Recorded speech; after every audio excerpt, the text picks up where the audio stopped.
En moyenne, un Sénégalais pouvait passer 6 à 8 heures de temps devant la télévision pour suivre ses programmes favoris.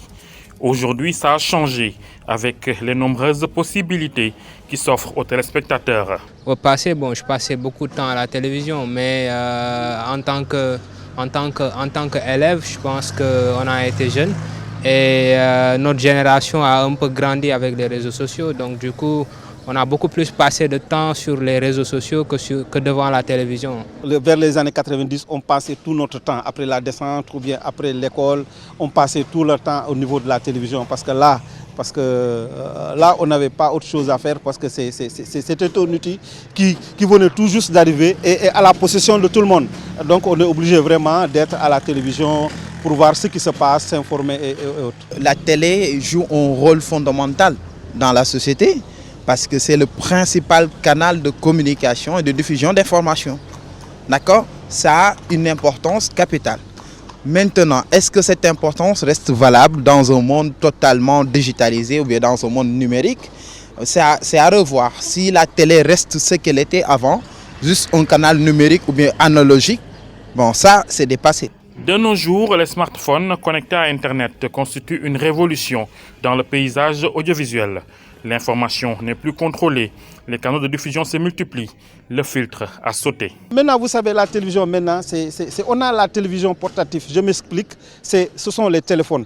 Tout ce qu'on peut voir maintenant à la télévision, on le voit dans les portables. Et encore, c'est spontané. Et donc, je pense que c'est ce qui cause que beaucoup de gens maintenant ne s'adonnent pas à la télévision. Les gens sont obligés de regarder les portables parce que quand il y a une information, instantanément, donc, le portable vous le montre. On trouve des informations un peu partout, assez éparpillées, et tout le monde a une chaîne à peu près sur son téléphone et sur son smartphone, disons, et informe à chaque fois que l'occasion se présente. Du coup, qu'est-ce qu'on doit comprendre?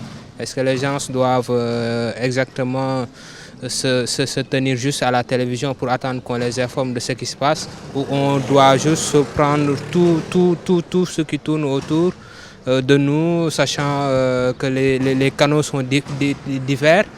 On passe de TikTok à YouTube, à Facebook, et tout le monde en a un, et tout le monde informe au moment où on a l'occasion de le faire. Aujourd'hui, les gens s'informent beaucoup plus sur Twitter, les gens s'informent beaucoup plus sur les réseaux sociaux.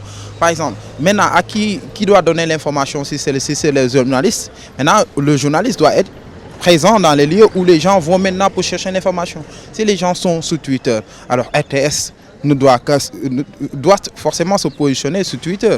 Je cite seulement cette télé, mais on peut avoir d'autres télés qui doivent se positionner sur Twitter.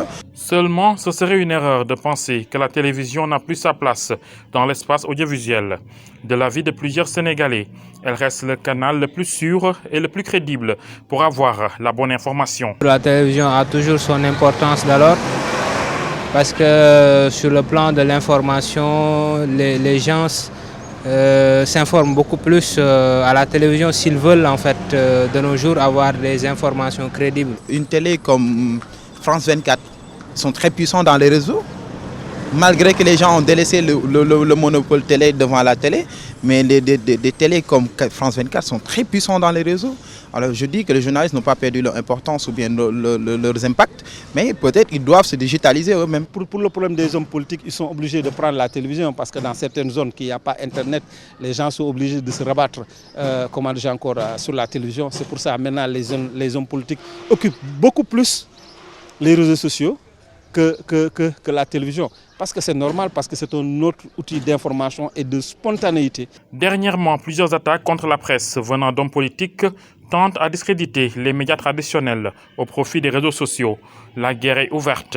Les Sénégalais ouvrent les yeux pour voir où ça les mènera. Tellement la charge de président de la République du Sénégal.